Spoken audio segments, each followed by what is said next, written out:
السلام علیکم عزیز سامعین حضرات، آج میں آپ کو حضور علیہ الصلوۃ والسلام کے بچپن کی وہ برکات بتانا چاہتا ہوں۔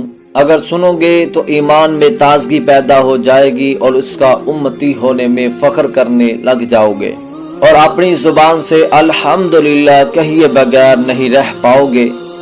مگر آپ سے ایک چھوٹی سی گزارش ہے کہ اینڈ تک ہمارے ساتھ رہیے گا اور ثواب کی نیت سے اس کو دوسرے بھائیوں تک بھی پہنچائیے گا۔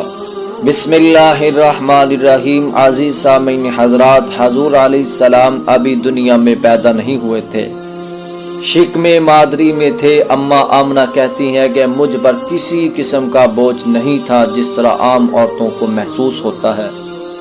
پیدائش کے وقت اماں آمنہ فرماتی ہے، مجھے خواب آیا کہ میرے پیٹ سے ایک نور نکلا جس نے شام کے تمام محلات کو ایسے روشن کر دیا تھا جیسے سورج کی کرنیں ہر چیز کو روشن کر دیتی ہیں۔ پیدا ہو جانے کے بعد قدرت نے حضور علیہ الصلوۃ والسلام کے پیٹ میں جس عورت کا دودھ جانا تھا خود ہی انتظام کر دیا۔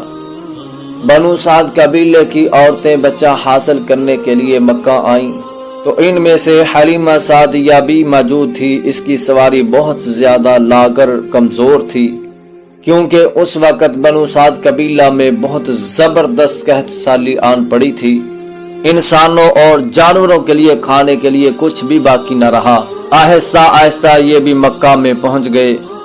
سب عورتوں نے کوئی نہ کوئی بچہ حاصل کر لیا تھا مگر ایک بچہ جس کو سب نے یتیم سمجھ کر چھوڑ دیا تھا۔ انہوں نے خالی ہاتھ نہ مڑنے کا فیصلہ کرتے ہوئے اس بچے کو گود میں اٹھا لیا۔ جب حلیمہ سعدیہ اس بچے کو جہاں ٹھہرے ہوئے تھے وہاں لے کر آئی تو دیکھا حلیمہ سعدیہ کے سینے میں دودھ امنڈ آیا تھا، حالانکہ نہ کچھ کھایا تھا اور نہ ہی کچھ پیا تھا۔ حلیمہ سعدیہ نے اس بچے کو اور اپنے بچے کو خوب سیر کر کے دودھ پلایا۔ ادھر وہ سفید رنگ کی اونٹنی کے حوالوں میں دودھ آگ چکا تھا، خوب پیٹ بھر کر دودھ پیا اور سو گئے۔ وہ فرماتے ہیں کہ اس سے پہلے کبھی بھی اتنی گہری نیند نہیں آئی تھی۔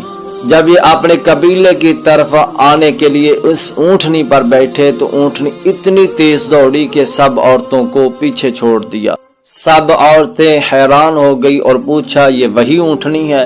تو حلیمہ سعدیہ نے کہا، جی ہاں یہ وہی اونٹنی ہے۔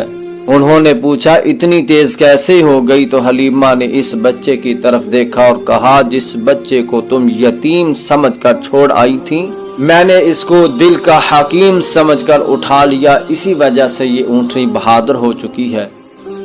جب حلیمہ سعدیہ بنو سعد قبیلے میں پہنچ گئی تو دیکھا کہ گھر میں رونق ہی رونق محسوس ہو رہی ہے، ہر چیز میں جیسے جان آ گئی ہو۔ جب حارث بکریاں چرانے کے لیے لے جاتا، حالانکہ قحط سالی ہمارے علاقے میں بہت زیادہ تھی، جب بکریاں شام کو واپس لوٹتی تو ان کے تھن دودھ سے بھرے ہوئے ہوتے تھے۔ ہم سب گھر والے خوب پیتے تھے، جبکہ دوسرے گھروں کا حال یہ تھا کہ ایک قطرہ بھی دودھ کا نہ ملتا تھا۔ سبحان اللہ۔ ہماری قوم کے لوگوں نے اپنے چرواہوں سے کہا کہ تم بھی اپنی بکریاں یا اونٹنیاں وہاں چراؤ جہاں ابو زویب کی بیٹی کا چرواہا چراتا ہے، لیکن جب وہ بکریاں شام کو واپس جاتی تو بھوکی ہوتی، ان کے اندر ایک قطرہ دودھ کا نہ ہوتا تھا، جبکہ میری بکریاں خوب آسودہ ہو کر واپس آتی۔ اس طرح ہم اللہ کی طرف سے مسلسل اضافے اور خیر کو اکٹھا کرتے رہے۔ اسی طرح 2 سال مکمل ہو گئے اور دودھ کو چھڑا دیا۔ دائی حلیمہ سعدیہ کہتی ہیں کہ 2 سال کے اندر حضور علیہ الصلوۃ والسلام کڑیل اور گٹھیلا ہو گئے تھے۔ اس سے پہلے آپ علیہ الصلوۃ والسلام نے ابو لہب کی لونڈی صوبیہ کا دودھ بھی پیا تھا۔ میں امید کرتا ہوں کہ آپ کو یہ ویڈیو بے حد پسند آئی ہوگی۔ برائے مہربانی ہمارے اسلامی چینل کو سبسکرائب کریں اور لائک شیئر کرنے کے بعد کمنٹ سیکشن میں ضرور اپنی رائے بتانا۔ شکریہ۔